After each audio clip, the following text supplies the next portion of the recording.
নির্বাচনের সময় প্রার্থীরা মানুষের বাড়ির দেয়ালে পোস্টার লাগান, এতে দেয়ালের সৌন্দর্য নষ্ট হয়। বিনা অনুমতিতে কারো ব্যক্তি মালিকানাধীন বাড়ির দেয়ালে পোস্টার লাগানো জায়েজ হবে কিনা? উত্তর হলো না। বিনা অনুমতিতে কারোর বাড়ির দেয়ালে পোস্টার লাগানো এটা অনুচিত, এটা নাজায়েজ কাজ, এটা তার অধিকার লঙ্ঘন করা। আমরা আমাদের এই গণতান্ত্রিক সমাজে বিশেষ করে এই ধরনের কর্মকাণ্ডকে কোনো অপরাধ মনে করি না, যেটা খুবই দুর্ভাগ্যজনক বাস্তবতা। আমি আফ্রিকার উগান্ডার মতো দেশে দেখেছি যে সেখানে নির্বাচনের ঠিক আগ মুহূর্তে আমরা গিয়েছিলাম, সেখানে তারা কোনো ওয়ালে বা ইয়েতে সাধারণত পোস্টার লাগানোটা আমাদের চোখে খুব একটা পড়েনি, বরং নির্দিষ্ট জায়গায় তারা পোস্টার লাগাচ্ছেন।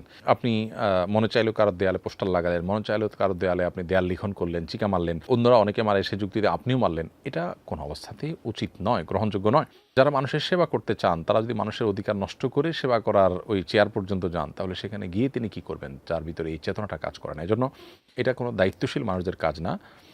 সন্দেহাতীতভাবে আমাদের রাজনীতিবিদদের বা আমরা যারা পোস্টার লাগাই, এমনকি মাহফিলের পোস্টারও যদি হয়, সেটাও যদি কারো ওয়ালে লাগালে তিনি অসন্তুষ্ট হবেন মনে হয়, তাহলে সেখানে লাগানো উচিত নয়। কোথাও যদি কেউ পোস্টার লাগাতে নিষেধ করে থাকেন, লেখা থাকে, তাহলে তার সে লেখাকে আমলে নিতে আপনি বাধ্য।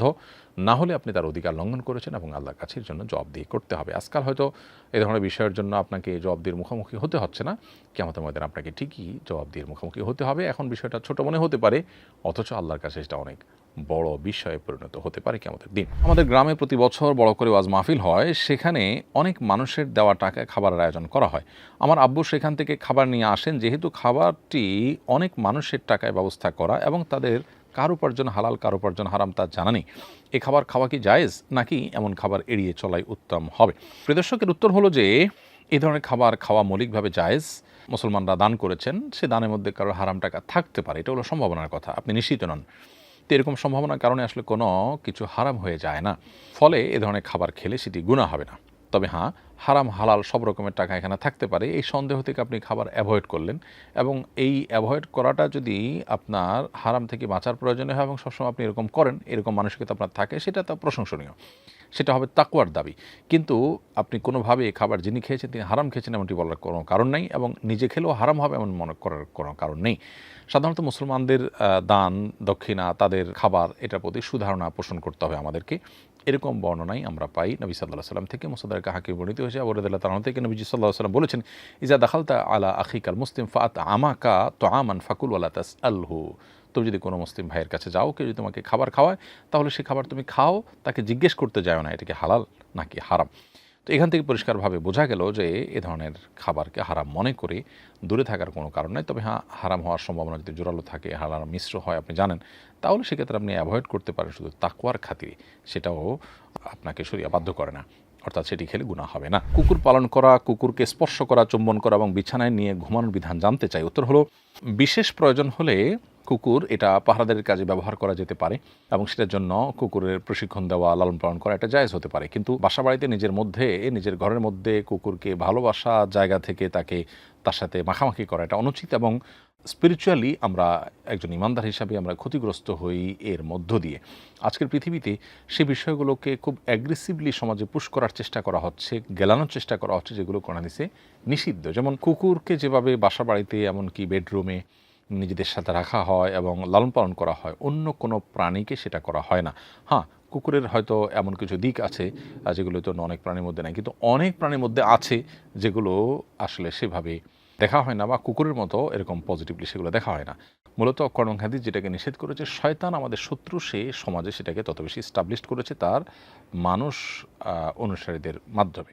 এই জন্য একজন ইমানদার এই অতিরিক্ত কুকুর প্রীতি, হ্যাঁ, অন্য 10টা প্রাণীর মতো তার প্রতি আপনি দয়াদ্র হবেন। একজন নারী, তিনি একটা কুকুরকে পানি পান করিয়ে ব্যভিচার নারী হয়ে আল্লাহর নাজাত মুক্তি লাভ করেছেন। অতএব যে কোনো প্রাণের প্রতি দয়া করলে ফি কুল্লি কাবিদি রতবাতিন আজরুন, প্রত্যেক প্রাণী যার ভিতরে প্রাণ আছে, জীবন আছে, তাকে উপকার করলে বা তার প্রতি অনুগ্রহ করলে আপনি আল্লাহর কাছে সওয়াব পাবেন। সেই জায়গা থেকে অনুগ্রহ করতে পারেন, কিন্তু তাকে আপনি বাসাবাড়িতে স্থান দেওয়া বা তাকে আপনি নিজের মধ্যে নিয়ে আসা বা তার সাথে পরিবারের সদস্য করে নেওয়া, এটা স্পষ্টত গুনাহের কথা। নবী সাল্লাল্লাহু আলাইহি ওয়াসাল্লাম বলেছেন, লা তাদখুলুল মালায়েকাতু বাইতান ফীহি কালবুন আও সূরা, যে ঘরে কুকুর বা কোনো প্রাণীর ছবি থাকে বা ভাস্কর্য থাকে, সেখানে কোনো রহমতের ফেরেশতা প্রবেশ করেন না। বিধায় এটা একজন ইমানদারের জন্য জায়েজ নয়, এবং এর মাধ্যমে আমরা আধ্যাত্মিকভাবে ক্ষতিগ্রস্ত হচ্ছি, এটা আমরা হয়তো অনুভব করতে পারি না।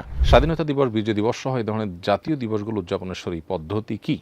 উত্তর হলো যে ইসলাম কোনো বিজয় দিবস বা অর্জনকে কেন্দ্র করে যে দিবসগুলো বছরে বছরে পালন করা হয়ে থাকে এগুলোর ব্যাপারে শরিয়ার বিশেষ কোনো নির্দেশ নেই। নবী করিম সাল্লাল্লাহু আলাইহি সাল্লামের জীবনে ইসলামের ইতিহাসে বদর যুদ্ধ, মক্কা বিজয়ের মতো বড় বড় সফলতা এসেছে।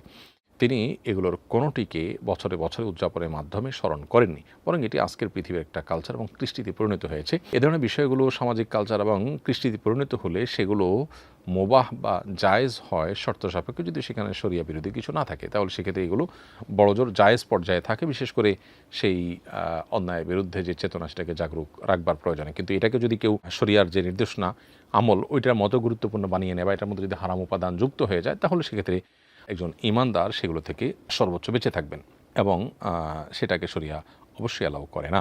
জীবিকার তাগিদে অনেক ক্ষুদ্র ব্যবসায়ী রাস্তা ও ফুটপাতে বিভিন্ন পণ্য বিক্রি করেন। শহরকে যানজট ও দখল মুক্ত করার জন্য অভিযানের সময় অনেক ক্ষেত্রে তাদের পণ্য জোরপূর্বক জব্দ করা হয়, ফলে তারা ও তাদের পরিবার চরম আর্থিক সংকটে পড়েন। শরীয়তের দৃষ্টিতে রাস্তা ও ফুটপাতে দখলের অপরাধে ক্ষুদ্র ব্যবসায়ীদের পণ্য এভাবে জব্দ করে নেওয়া কতটা বৈধ? উত্তর হলো যে অনুমোদন ছাড়া আসলে রাস্তাঘাটে এভাবে দখল করে সেখানে ফুটপাতে দোকানপাট করা এটা জায়েজ নয়। নবী করিম সাল্লাল্লাহু আলাইহি ওয়াসাল্লাম বলেছেন, ইয়াকুমুল জুলুস আলা তারিক, তোমাদের কেউ যেন রাস্তায় না বসে। যদি কখনো কারো নিরুপায় হয়ে রাস্তায় বসতে হয়, তারা রাস্তার হক আদায় করতে নবী সাল্লাল্লাহু আলাইহি ওয়াসাল্লাম বলেছেন। এখন রাস্তায় বসার কারণে যদি মানুষের চলাচলে ব্যাঘাত হয়, তো সেটা অবশ্যই নিষিদ্ধ।